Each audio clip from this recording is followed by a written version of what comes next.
Hey, good morning, everybody. It's Bobby. I hope you had a great weekend. All is wonderful here at the club at Horseshoe Bay. I hope that you'll stick around at the conclusion of this tip. I want to share something with you, particularly you members and other people who live in Central Texas. Something I want to share with you, and I hope you'll stick around for that.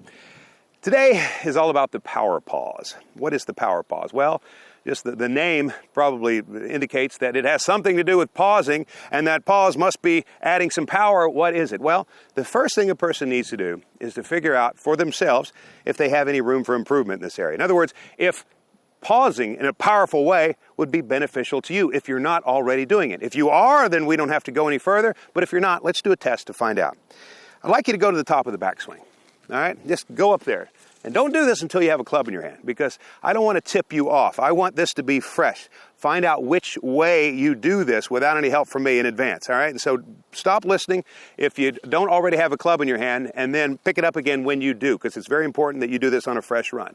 I'd like you to go to the top of the backswing with a 7-iron. All right, now, you have to be in agreement with me. All students of the game know that the golf swing comes with a weight shift on the downswing. But here's what I'd like you to do. Go to the top of the backswing, and then just do the shift part as if you're about to make a golf swing down. Now, here's the deal. Here's the test. If when you did that, your hands dropped down toward your side, you're in need of the pause. Here's what I mean by that. If when you shifted your weight, your hands dropped, you need the power pause. Because I can tell you, the Ted Durdells, the Johnny Olas, the Corey Freelands, the better players are not going to do that. What are they going to do instead? They're going to shift while their hands stay up. It's very important, yet overlooked, to understand that the weight shift and the downswing don't occur simultaneously. They're one after the other. The weight shift happens, and then the swing.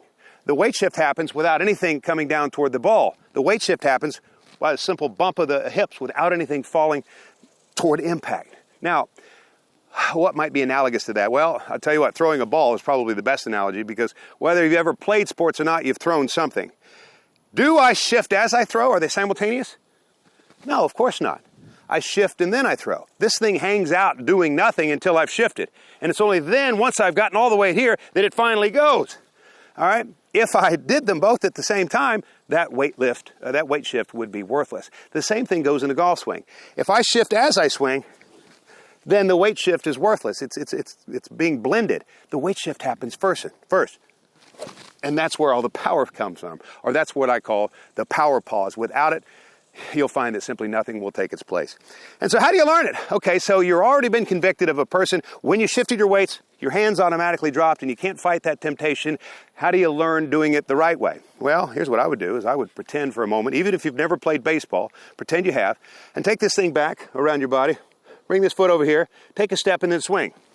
Now, chances are you'll do that correctly, because you'll wait until you step. You wouldn't start swinging with one foot in the air. Pick this thing up, step, and then get a sense of, wow, the shift does happen, and then the swing. There's no need to blend them. Once I can do that there, then maybe I can do that with both feet on the ground. Let me see. Oh, it does. There is a pause there. There is a pause, all right? And once I can do that, I find that with very little effort, that ball takes off like a rocket. Why? Because I got my weight into that thing. Imagine for a moment there's a baseball pitcher out there who does everything absolutely mechanically perfect, except he doesn't shift his weight. What would you have? You'd have nothing. All right, the weight shift is absolutely the glue that holds the rest of the golf swing, the golf swing and the fastball together. All right, so what am I going to do? I'm going to take my swings, shift first, and then swing. I can do that with 2 feet moving. See if I can do that with 2 feet both staying on the ground. And the ball gets hit really hard, and I know that will help you folks.